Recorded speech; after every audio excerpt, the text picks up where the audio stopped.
दोस्तों इस वीडियो में आपको एंजल वन ऐप को चलाना सिखाऊंगा। आपको शेयर खरीदना और बेचना भी आ जाएगा और यहाँ तक कि आपको इंट्राडे ट्रेडिंग कैसे करते हैं ये भी पता चल जाएगा, म्यूचुअल फंड में कैसे इन्वेस्ट करते हैं ये भी पता चल जाएगा। इसके अलावा और भी कई सारी बहुत ही जरूरी चीजें आपको पता चलेंगी।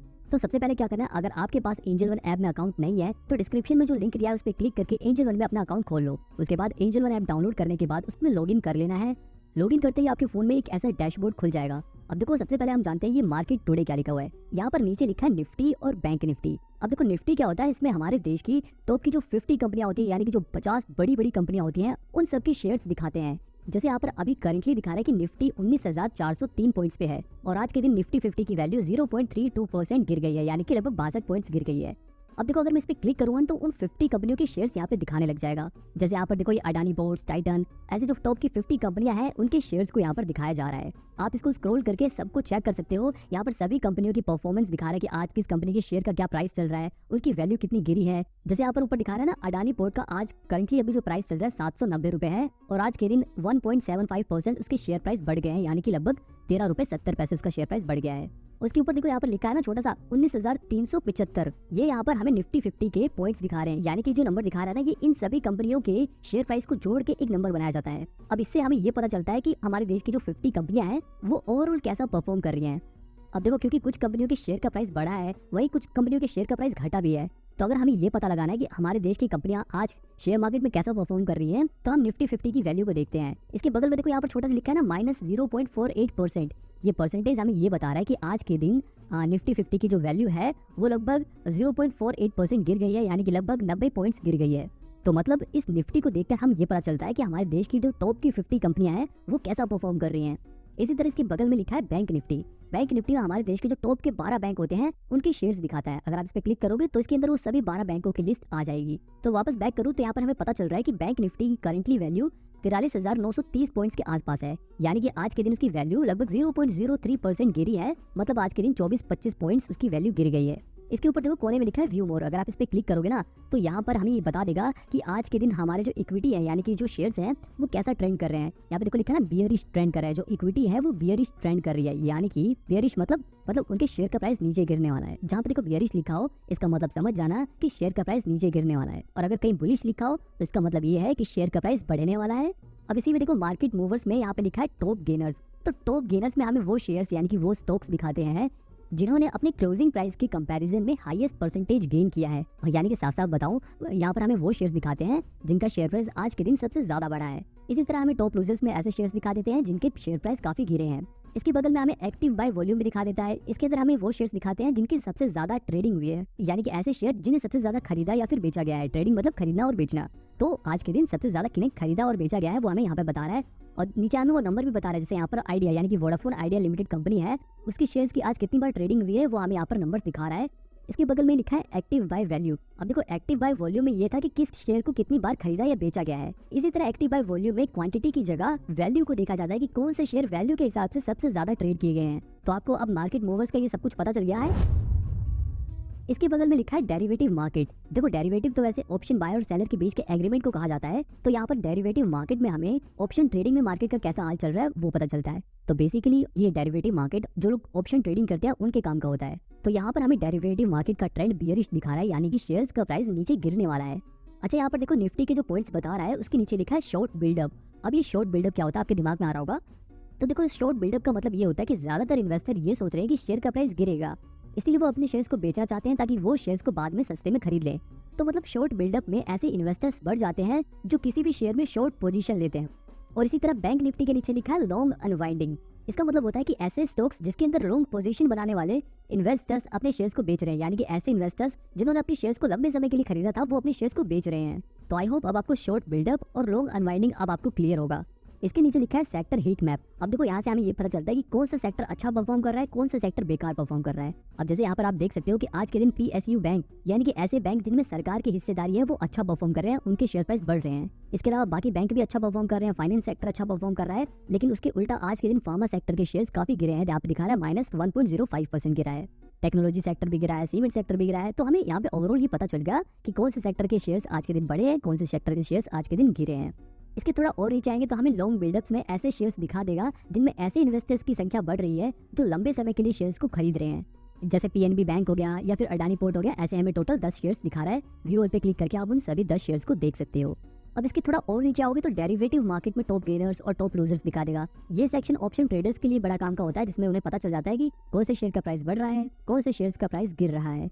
अब वापस हम इसे बैक करते हैं और इसके ऊपर यहाँ पे आप देख सकते हो ना, यहाँ पे देखो Nifty 200, Nifty commodities, BSc Sensex ऐसे करके एक बार चल रहा है। ये बिल्कुल जैसे न्यूज़ चैनल के नीचे चलता है ना, वैसे ही एक लाइन चल रही है, जिससे हमें पता चल जाता है कौन से सेक्टर्स के शेयर्स कैसा परफॉर्म कर रहे हैं। अब मैं इसे यहाँ पे क्लिक करके बैक कर देता हूँ।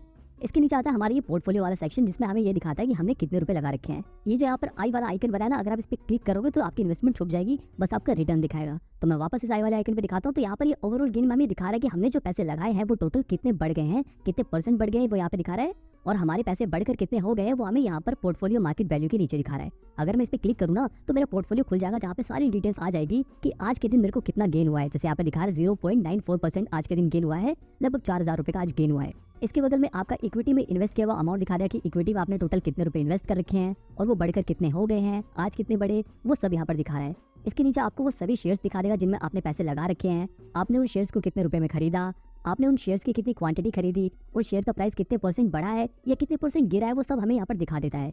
इसके अलावा अगर आप इस एनालाइज वाले सेक्शन पे क्लिक करोगे ना तो यहाँ पर ये दिखा देगा कि आपने जो पैसे लगाए हैं उनमें से कितने परसेंट पैसा आपने लार्ज कैप कंपनी में यानी कि बड़ी कंपनियों में लगा रखा है और कितने पैसे आपने स्मॉल कैप में लगा रखा है। जैसे यहाँ पर ये भी दिखा रहा है कि आपने लार्ज कैप में कितने रुपए लगाए और वो कितने परसेंट बढ़े, आपने मिड कैप में जो पैसे लगाए उनकी मार्केट वैल्यू क्या है और वो पैसे कितने परसेंट बढ़ गए। और यहाँ पे देखो सबसे ज्यादा प्रॉफिट हुआ है स्मॉल कैप कंपनी में, ऑब्वियसली क्योंकि स्मॉल कैप कंपनियों में प्रॉफिट होने के चांसेस ज्यादा होते हैं, लेकिन ये बात भी ध्यान रहे कि स्मॉल कैप कंपनियों में लॉस होने के भी चांसेस ज्यादा रहते हैं।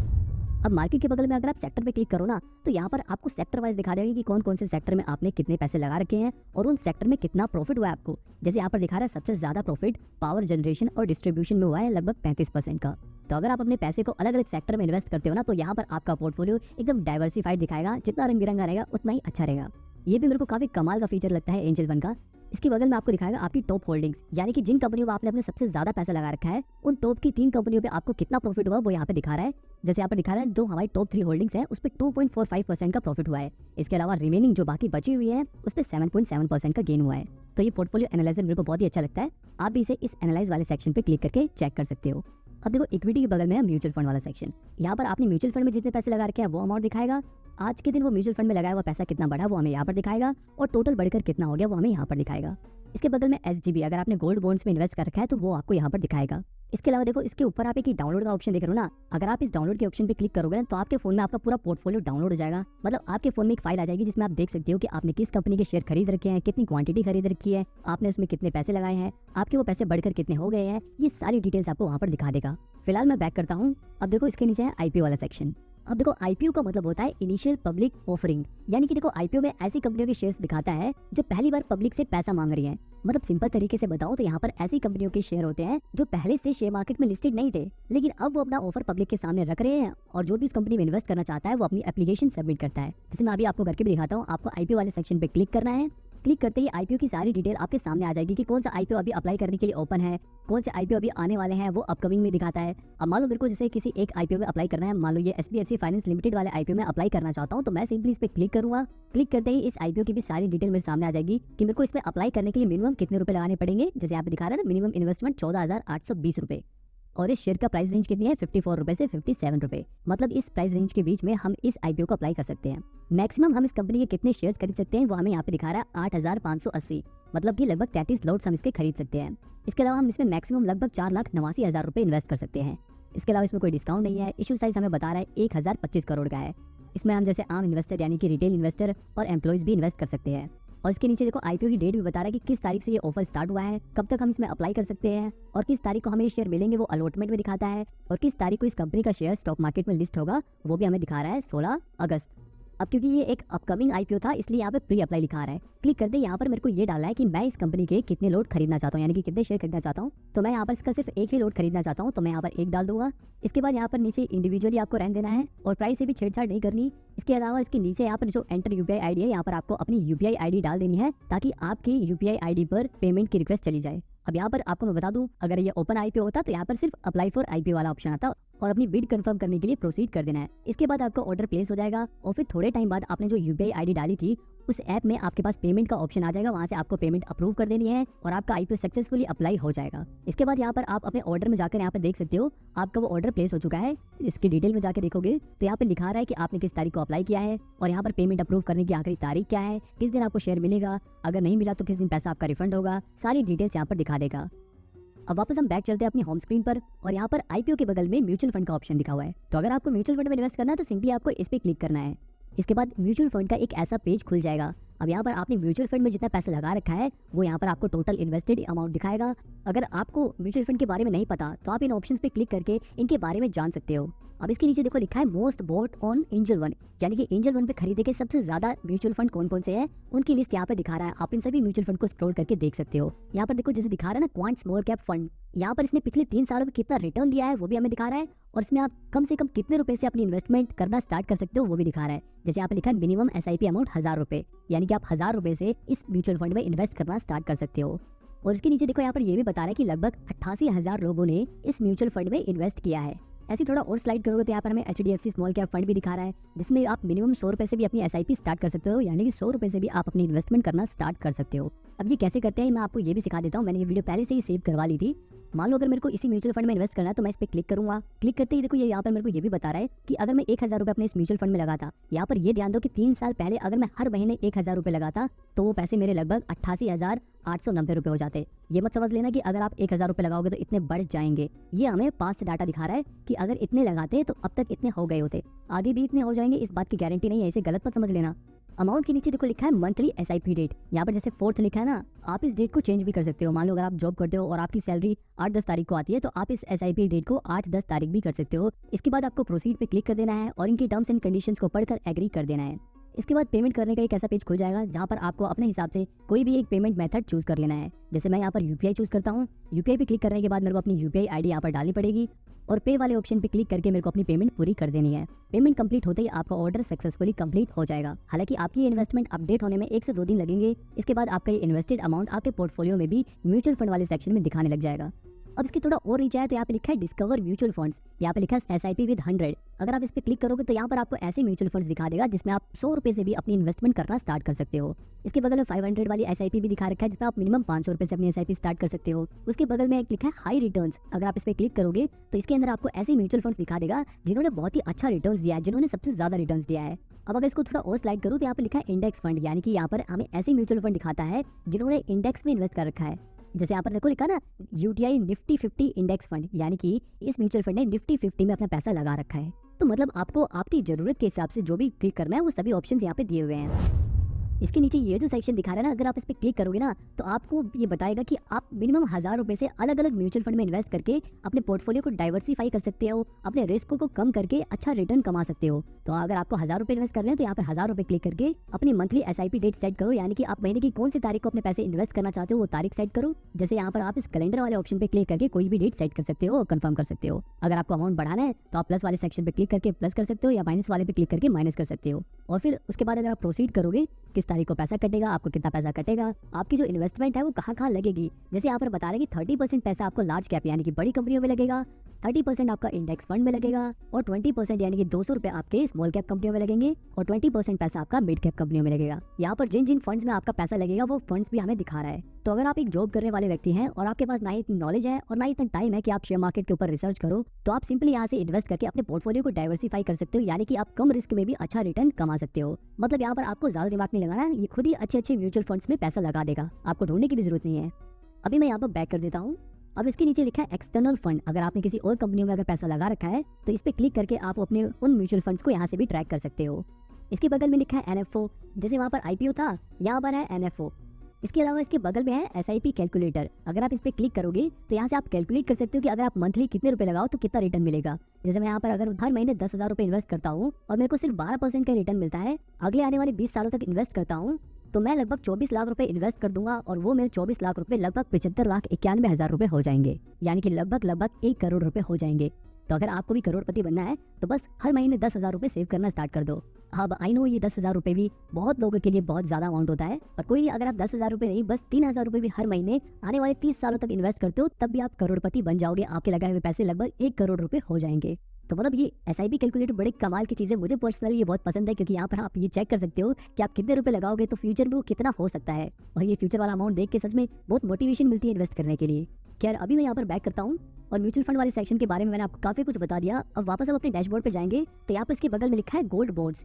इस पर क्लिक करके आप सेवर्जिन गोल्ड बॉन्ड्स पे इन्वेस्ट कर सकते हो, यानी कि एक तरह से आप सोने में इन्वेस्ट कर रहे हो। अब इसमें इन्वेस्ट करने के कई फायदे होते हैं। एक तो आपको इसके प्रॉफिट पे कोई टैक्स पे नहीं करना पड़ता, इसके अलावा इसमें रिस्क भी काफी कम होता है। अब इसके ऊपर भी मैं एक सेपरेट वीडियो कभी बना दूंगा।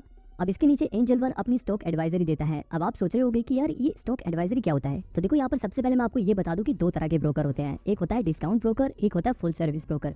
जो फुल सर्विस ब्रोकर होता है वो कुछ एक्स्ट्रा सर्विसेज के अलावा आपको स्टॉक एडवाइजरी की सर्विस भी देता है, यानी कि वो अपनी रिसर्च के हिसाब से आपको ऐसे स्टॉक्स रिकमेंड करेंगे जिनके फ्यूचर में प्राइस बढ़ने के चांसेस होते हैं।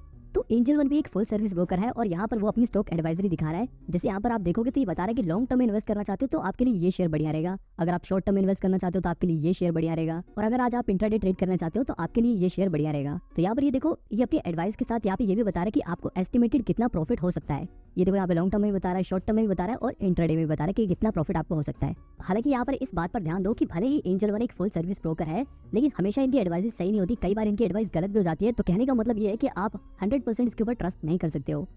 अब देखो इसके नीचे टूल्स हैं, इनके बारे में मैं अभी आपको आगे बताता हूँ, लेकिन अब मेन मुद्दे की आपको बात बताता हूँ कि मान लो अगर आपको किसी शेयर में इन्वेस्ट करना है, किसी कंपनी के शेयर में आपको पैसा लगाना है, तो वो कैसे करोगे। अब जैसे मान लो मेरे घर में मेरी दादी डाबर च्यवनप्राश खाती हैं, तो मैं चाहता हूँ कि मैं डाबर कंपनी में पैसे लगाऊं क्योंकि मेरे को लगता है कि डाबर कंपनी का बिजनेस अच्छा है। सिंपली मेरे को क्या करना है, इस सर्च आइकन पर जाकर डाबर सर्च करना है। सर्च करते यहाँ पर दिखा रहा है ना डाबर इंडिया लिमिटेड, लेकिन यहाँ पर देखो दो ऑप्शन दिखा रहे हैं, एनएससी बीएससी। एनएससी बीएससी क्या है, ये ददो स्टॉक एक्सचेंज है, तो आप सिंपली इनमें से कोई सा भी चूज कर सकते हो। मैं यहाँ पर एनएससी चूज कर लेता हूँ। इस पर क्लिक करूंगा तो यहाँ पे डाबर का शेयर खुल जाएगा। यहाँ पर ये बता रहा है कि डाबर का शेयर अभी 563 रुपए का मिल रहा है और आज के दिन उसकी वैल्यू 0.46% बढ़ गई है, यानी कि लगभग 2.5 रुपए की वैल्यू बढ़ी है। यहाँ पर ओपन प्राइस आज का इसका दिखा रहा है, यहाँ पर आज के दिन का इसका हाईएस्ट प्राइस भी दिखा रहा है और आज के दिन का इसका लोएस्ट प्राइस भी दिखा रहा है। इस कंपनी के कितने शेयर्स लोग बेचना चाहते हैं और किस रेट में बेचना चाहते हैं वो हमें यहाँ पर दिखा रहा है, और इस कंपनी के कितने शेयर्स लोग खरीदना चाहते हैं और किस रेट में खरीदना चाहते हैं वो हमें यहाँ पर दिखाता है। इसके अलावा इसके नीचे है ऑप्शन चेन। ये ऑप्शन चेन उन लोगों की काम आता है जो ऑप्शन ट्रेडिंग करना चाहते हैं। फिलहाल मैं इसे बैक करता हूँ क्योंकि मैं अभी यहाँ पर आपको लॉन्ग टर्म इन्वेस्टमेंट करना सिखा रहा हूँ। इसके बगल में देखो है चार्ट वाला ऑप्शन। अगर इस चार्ट पे क्लिक करोगे तो डाबर का चार्ट खुल जाएगा जहाँ पर आप इसके प्राइस को ट्रैक कर सकते हो। अगर आपको ये कैंडल वाला चार्ट समझ नहीं आता तो आप इस कैंडल वाले ऑप्शन पे क्लिक करके यहाँ पर इसे एरिया वाले ऑप्शन में बदल सकते हो। आपको इसे वापस बदलना है तो आप इसे वापस कैंडल्स में चेंज कर सकते हो। अभी मैं यहाँ पे इसे बैक कर देता हूँ। इसके बगल में देखो चार्ट के बगल में लिखा है स्टॉक डिटेल्स। स्टॉक डिटेल वाले ऑप्शन पे क्लिक कर देना, इसकी सारी डिटेल्स आपके सामने आ जाएगी जहाँ पर आप इसे चेक कर सकते हो। अगर आप इसे थोड़ा नीचे स्क्रॉल करो तो यहाँ पर बता रहा है नो योर स्टॉक में देखो लिखा है ना कि ये एक लार्ज कैप कंपनी है और एक एफएमसीजी सेक्टर की कंपनी है। ये कंपनी कैसा परफॉर्म कर रही है ये भी हमें यहाँ पर बता रहा है कि शॉर्ट टर्म में ये न्यूट्रल परफॉर्म कर रही है और लॉन्ग टर्म में भी न्यूट्रल परफॉर्म कर रही है। न्यूट्रल यानी कि ना ही ज्यादा लॉस और ना ही ज्यादा प्रॉफिट, यानी कि न्यूट्रल है ये। इसके नीचे देखो लिखा है मार्केट कैप। इस कंपनी का 99,809 करोड़ का मार्केट कैप है, यानी कि ये कंपनी इतनी बड़ी है। टेक्निकल पे क्लिक करोगे तो आपको इसकी टेक्निकल डिटेल्स मिल जाएगी। डेरिवेटिव्स, फ्यूचर एंड ऑप्शन में इन्वेस्ट करने वालों के काम ज़्यादा आता है। फंडामेंटल्स में इस कंपनी के फंडामेंटल्स खुल जाएंगे कि ये कंपनी कैसा परफॉर्म कर रही है। इस कंपनी के फंडामेंटल रेशोज आपके सामने आ जाएंगी कि इस कंपनी का पी रेशो कैसा है, बुक वैल्यू कैसी है, सारी डिटेल्स आ जाएंगी। नीचे आपको शेयर होल्डिंग पैटर्न्स भी दिखा देगा, सब चीज़ें दिखा देगा। अब देखो यहाँ पर अगर मैं इन सभी चीज़ों को डिटेल में एक्सप्लेन करूँगा तो बहुत टाइम लग जाएगा और ये वीडियो ऑलरेडी बहुत बड़ी हो गई है, तो आप मेरी ये वाली वीडियो देख सकते हो। मैंने इसमें फंडामेंटल एनालिसिस सिखाया है। अभी फिलहाल मैं इसे बैक करता हूँ। तो ओवरऑल मान लो अगर मुझे कंपनी अच्छी लगी और मैं इसमें इन्वेस्ट करना चाहता हूँ तो मैं क्या करूँगा, मैं सिंपली इस बाय वाले ऑप्शन पे क्लिक करूँगा और यहाँ पर एक ऐसा पेज खुल जाएगा। अब देखो क्योंकि मैं लॉन्ग टर्म के लिए इन्वेस्ट करना चाहता हूँ तो ये डिलीवरी वाले ऑप्शन पे टिक लगे रहने देना है। अगर आप इंटरडे ट्रेडिंग करना चाहते हो तो आपको इंटरडे ट्रेडिंग पे क्लिक कर देना है। इसके अलावा एक और एंजल वन में पे लेटर का ऑप्शन है जिसमें आप शेयर को अभी खरीद सकते हो और आप उस पैसे को बाद में पे कर सकते हो। ये ऑप्शन जब काम आता है, मान लो अभी आपके पास पैसे नहीं है लेकिन अभी कोई शेयर बहुत ही सस्ता मिल रहा है तो आप उस कंपनी के शेयर को अभी खरीद के 1 महीने के अंदर अंदर उस पैसे को वापस पे कर सकते हो। लेकिन मैं आपको यही कहूँगा कि आप इस ऑप्शन को यूज करने से बचो। आपके पास जब खुद पैसे हो तभी शेयर मार्केट में पैसे लगाओ। तो मैं सिंपली डिलीवरी वाले में ऑप्शन पे क्लिक कर देता हूँ क्योंकि मैं लॉन्ग टर्म इन्वेस्टमेंट करना चाहता हूँ। यहाँ पर नंबर ऑफ शेयर में मेरे को ये डालना है कि मैं इसके कितने शेयर खरीदना चाहता हूँ। अब यहाँ पर सबसे नीचे देखो अवेलेबल कैश में ये दिखा रहा है कि मेरे पास अभी इन्वेस्ट करने के लिए कितने रुपए हैं। यहाँ पर दिखा रहा है 22,448 रुपए। तो मैं इतने पैसों से इस कंपनी के कितने शेयर खरीद सकता हूँ, वो यहाँ पर दिखा रहा है मैक्सिमम क्वांटिटी 39। लेकिन मेरे को 39 नहीं खरीदना, मेरे को सिर्फ एक शेयर मान लो खरीदना है, तो मैं यहाँ पर एक डाल दूंगा। अब देखो यहाँ पर लिखा है लिमिट और मार्केट। अब ये प्राइस लिमिट क्या होता है? प्राइस लिमिट का मतलब होता है आपने प्राइस पर लिमिट लगा दी, मतलब यहाँ पर आप अपने हिसाब से प्राइस सेट कर सकते हो। अगर वो प्राइस पहुंचता है तो उस प्राइस पर आप शेयर खरीद लोगे। लेकिन मार्केट प्राइस में क्या होता है, जो अभी प्राइस चल रहा है उसी प्राइस पे आपको शेयर खरीदना पड़ता है। मतलब प्राइस लिमिट में आप अपनी मर्जी से प्राइस सेट कर सकते हो, पर यहाँ पर ये ध्यान रहे कि कुछ ज्यादा प्राइस मत कम कर देना वरना आपका ऑर्डर एग्जीक्यूट नहीं हो पाएगा। उतना ही प्राइस कम करना है जितना आपको लगे कि आज के दिन इतना डाउन जा सकता है। अब यहाँ पर कोने में देखो, यहाँ पर लिखा है मार्जिन रिक्वायर्ड। यहाँ पर ये हमें बता रहा है कि इस कंपनी के शेयर खरीदने के लिए आपको कितना रुपए चाहिए। और अगर आप इस चार्जेस वाले ऑप्शन पर क्लिक करोगे तो यहाँ पर हमें ये भी बता देगा कि इस शेयर को खरीदने पर आपके कितने चार्जेस लगेंगे। तो मेरे को क्या करना है, यहाँ पर बाय वाले ऑप्शन पे क्लिक करना है और अपना कंफर्म ऑर्डर कर देना है और ये ऑर्डर प्लेस हो जाएगा। अब क्योंकि मैंने इस पर प्राइस लिमिट सेट करी थी तो अभी इसका प्राइस 563 रुपये 65 पैसे चल रहा है। जैसे ही इसका प्राइस 563 रुपये 60 पैसे होगा, ये शेयर ऑटोमेटिकली बाय हो जाएगा और वो आपको यहाँ पोजीशंस में दिखा देगा। अब शेयर खरीदना तो मैंने आपको सिखा दिया, लेकिन अब मान लो अगर आपको शेयर बेचना है तो आप वो कैसे बेचोगे। तो मैं वापस पोर्टफोलियो वाले ऑप्शन पे जाता हूँ और यहाँ पर मुझे इस शेयर पे अच्छा प्रॉफिट हुआ है तो मैं इस शेयर को बेच के आपको दिखाता हूँ। मैं इस वाले शेयर पे क्लिक करके यहाँ सेल वाले ऑप्शन पे क्लिक करूँगा। यहाँ पर मुझे क्वांटिटी डालनी है कि मैं इस कंपनी के कितने शेयर बेचना चाहता हूँ। यहाँ मैक्सिमम क्वांटिटी दिखा भी रहा है कि मैं मैक्सिमम कितने शेयर बेच सकता हूँ, लेकिन मैं यहाँ पर सिर्फ आपको एक ही शेयर सेल करके दिखाता हूँ। यहाँ पर मैं एक क्वांटिटी डालूंगा। अब इसके नीचे अगर आप चार्जेस वाले ऑप्शन पे क्लिक करोगे तो यहाँ पर आपको चार्जेस भी दिखा देगा कि इस पे कितने चार्जेस लग रहे हैं। यहाँ पर मेरे को अपनी प्राइस लिमिट सेट कर देनी कि मैं इस कंपनी के शेयर को कितने रुपए पर बेचना चाहता हूँ। जैसे मैंने यहाँ पर 308 रुपये डाल दिया। अब मैं क्या करूँगा, इस सेल वाले ऑप्शन पे क्लिक कर दूंगा और प्रोसीड पे क्लिक कर दूंगा। यहाँ पर मुझे अपना टी पिन डालना होगा और अपनी सेल को वेरीफाई करना होगा। टी पिन डालने के बाद मेरे फोन नंबर पर ओटीपी आ जाएगा। मुझे उस ओटीपी को कॉपी करके यहाँ पर पेस्ट कर देना है और वेरीफाई कर देना है। वेरीफाई करते ही ऑथराइजेशन सक्सेस लिखा आ जाएगा और मैं यहाँ से अपनी सेल को कंफर्म कर सकता हूँ। अब हालांकि जब तक यहाँ पर मेरा प्राइस बढ़ गया है तो मैं यहाँ पर प्राइस लिमिट भी अपडेट कर देता हूँ और सेल वाले ऑप्शन पे क्लिक करके कंफर्म सेल कर देता हूँ। अब यहाँ पर मेरा ऑर्डर एग्जीक्यूट हो गया, यानी कि मैंने अपना शेयर बेच दिया है। यहाँ पर मेरे बेचे हुए शेयर की सारी डिटेल यहाँ पर दिखा देगा। होम वाले ऑप्शन के बगल में है वॉच लिस्ट का ऑप्शन। अगर आप इस पर क्लिक करोगे तो आपके सामने वॉच लिस्ट खुल जाएगी। अब जैसे यहाँ पर देखो, ये मैंने अपने नाम से एक वॉच लिस्ट बना रखी है, एंजल वन के नाम से भी एक वॉच लिस्ट बना रखी है। इसी तरह अगर आपको भी अपनी वॉच लिस्ट बनानी तो आपको इस प्लस वाले आइकन पे क्लिक करना है और यहाँ पे उस वॉच लिस्ट को नाम देना है। जैसे मैं यहाँ पर इसे नाम दे देता हूँ माई स्टॉक्स और क्रिएट वाले ऑप्शन पे क्लिक कर देता हूँ। तो यहाँ पर ये एक वॉच लिस्ट बन गई। अब मेरे को इसमें अगर शेयर ऐड करने हैं तो मैं इस ऐड स्टॉक वाले ऑप्शन पे क्लिक करूँगा और यहाँ पे जो भी मेरे को इस कंपनी में शेयर ऐड करना है मैं वो डाल दूंगा। जैसे मान लो मैं यहाँ पे डालना चाहता हूँ टाटा स्टील, तो मैं टाटा स्टील सर्च करूंगा और टाटा स्टील दिखा देगा और इस प्लस वाले आइकन पे क्लिक कर दूंगा। तो यहाँ पर देखो ऑटोमेटिकली ये शेयर यहाँ पर आ गया। अब मेरे को अगर और कोई शेयर में ऐड करना है तो मैं सर्च वाले ऑप्शन पे जाऊंगा, मैं उस शेयर को सर्च करूंगा। जैसे मैं यहाँ पे सर्च करता हूँ रिलायंस, तो रिलायंस का शेयर यहाँ पर आ गया। इस प्लस वाले आइकन पे क्लिक करूंगा तो ये ऑटोमेटिकली मेरी वॉच लिस्ट में ऐड हो गया। इसी तरह से आप अपने हिसाब से वॉच लिस्ट क्रिएट कर सकते हो और उन शेयर को आसानी से ट्रैक कर सकते हो कि उनका शेयर प्राइस घट रहा है या बढ़ रहा है। इसके अलावा इस वॉच लिस्ट के बगल में ही पोर्टफोलियो वाला आइकन है। इस पोर्टफोलियो के बारे में मैं आपको सभी चीजें डिटेल में बता चुका हूँ। इसके बगल में ऑर्डर, आपका अगर कोई ओपन ऑर्डर है तो यहाँ पर दिखा देगा। पोजीशंस में अगर आपने कोई शेयर खरीदा है तो उसकी पोजीशन दिखा देगा। अभी जैसे मैंने आपको ये शेयर खरीद के दिखाया था तो वो यहाँ पर दिखा रहा है पोजीशन में। इसके बगल में बास्केट और उसके बगल में स्टॉक एसआईपी और यहाँ पर है जीटीटी। तो देखो सबसे पहले आपको बताता हूँ बास्केट क्या होता है। अब ये बास्केट वाला ऑप्शन यूज किया जाता है एक साथ कई सारे शेयर्स को खरीदने के लिए। मान लो जैसे आप रिलायंस का भी शेयर खरीदना चाहते हो, आप टाटा का भी शेयर खरीदना चाहते हो, आप अडानी का भी शेयर खरीदना चाहते हो। आपने टोटल 10 शेयर सिलेक्ट किए, आपको वो इकट्ठे खरीदने हैं तो आप सिंपली क्रिएट बास्केट पे क्लिक करो। यहाँ पे आप वो शेयर सर्च करो। जैसे मैं यहाँ पर सर्च करता हूँ टाटा स्टील, यहाँ पर वो शेयर आ गया। मान लो मैं इसकी एक क्वांटिटी खरीदना चाहता हूँ तो वो आ जाएगा। मैं इसे ऐड टू बास्केट पे क्लिक कर दूंगा। इसके अलावा मैं इसमें डाबर का भी शेयर खरीदना चाहता हूँ तो मैं इस पर डाबर पे क्लिक करूँगा और उसके कितने शेयर खरीदना चाहता हूँ वो क्वांटिटी डाल दूंगा और फिर ऐड टू बास्केट पे क्लिक कर दूंगा। इसके अलावा अगर मैं मान लो रिलायंस का शेयर खरीदना चाहता हूँ तो मैं यहाँ पे वो क्वांटिटी डालूंगा और ऐड टू बास्केट पे क्लिक कर दूंगा। मतलब नॉर्मली आप जैसे ऑर्डर प्लेस करते हो ना, आपको वही करना है। आपको बस बास्केट में ऐड कर देना है और इकट्ठे वो ऑर्डर प्लेस कर देना है प्लेस बास्केट पे क्लिक करके। अभी फिलहाल मैं बैक कर देता हूँ। तो ये बास्केट वाला ऑप्शन आई होप अब आपको समझ आ गया होगा। इसके अलावा एक और इंपॉर्टेंट चीज़ है वो है जीटीटी। अभी जीटीटी भी ना एक कमाल का फीचर है जिसके ऊपर एक सेपरेट वीडियो बन सकती है, लेकिन मैं आपको फिर भी ऊपर से बता देता हूँ कि जीटीटी का मतलब होता है गुड टेल ट्रिगर। यानी कि ये एक ऐसा कमाल का फीचर है ना जिसकी मदद से आप किसी भी शेयर को अपने मनचाहे प्राइस पर बाय या फिर सेल कर सकते हो। अभी कैसे करते हैं इसके पूरे कॉन्सेप्ट के ऊपर मैं एक डिटेल वीडियो जरूर बनाऊंगा। इसके अलावा ऑर्डर के बगल में अकाउंट, इस अकाउंट वाले ऑप्शन पे क्लिक करो तो यहाँ पर आपको वो सारी डिटेल बता देगा कि आपके पास अभी कितने रुपए अवेलेबल है शेयर मार्केट में इन्वेस्ट करने के लिए। अगर आप और पैसे ऐड करना चाहते हो तो ऐड फंड वाले ऑप्शन पे क्लिक करोगे, यहाँ पर वो अमाउंट डालोगे और यहाँ पर पेमेंट का ऑप्शन सिलेक्ट करोगे और पेमेंट कर दोगे। इसके अलावा अगर आप इस पैसे को निकालना चाहते हो यानी कि अपने बैंक अकाउंट में ट्रांसफर करना चाहते हो तो विड्रॉ वाले ऑप्शन पे क्लिक करोगे, यहाँ पर वो अमाउंट डालोगे और आपको किस बैंक अकाउंट में चाहिए वो बैंक अकाउंट चूज करोगे और प्रोसीड वाले ऑप्शन पे क्लिक कर दोगे। अब इसके नीचे लिखा है स्टॉक प्लेजिंग। इस ऑप्शन का इस्तेमाल अपने शेयर को प्लेज करने के लिए यानी कि अपने शेयर को गिरवी रखने के लिए किया जाता है। मान लो अगर आपको पैसे की जरूरत है और आप अपने शेयर को प्लेज करना चाहते हो तो इस वाले ऑप्शन पे क्लिक करके आप उन्हें गिरवी रखकर उस पैसे को निकाल सकते हो। अगर आपको शेयर मार्केट में लगाने के लिए उधार पैसे चाहिए तो इस वाले ऑप्शन का इस्तेमाल आप कर सकते हो, लेकिन मैं फिर से यही कहूंगा कि आप हमेशा अपने पैसों से ही इन्वेस्ट करो। इसके नीचे लिखा है ट्रेड्स एंड चार्जेस। अगर आप इस वाले ऑप्शन पे क्लिक करोगे तो अब तक आपके जितने भी चार्जेस कटे हैं पिछले 30 दिनों में वो हमें यहाँ पर दिखा देगा। आप इन चार्जेस को इस डाउनलोड वाले ऑप्शन पे क्लिक करके डाउनलोड भी कर सकते हो। इसके अलावा इसके नीचे है प्रॉफिट एंड लॉस। अगर आप इस पर क्लिक करोगे तो यहाँ पर आपको ट्रेडिंग करने पर कौन से महीने में कितना प्रॉफिट हुआ तो वो दिखा देगा। इसके नीचे है स्टेटमेंट एंड लेजर। यहाँ पर आपके अकाउंट में जितनी भी ट्रांजैक्शन हुई है उसकी स्टेटमेंट दिखा देगा। इसके नीचे है फंड ट्रांजैक्शन, आपने कितनी बार पैसे ऐड किए हैं या कितनी बार पैसे निकाले हैं वो सारी डिटेल्स यहाँ पर दिखा देगा।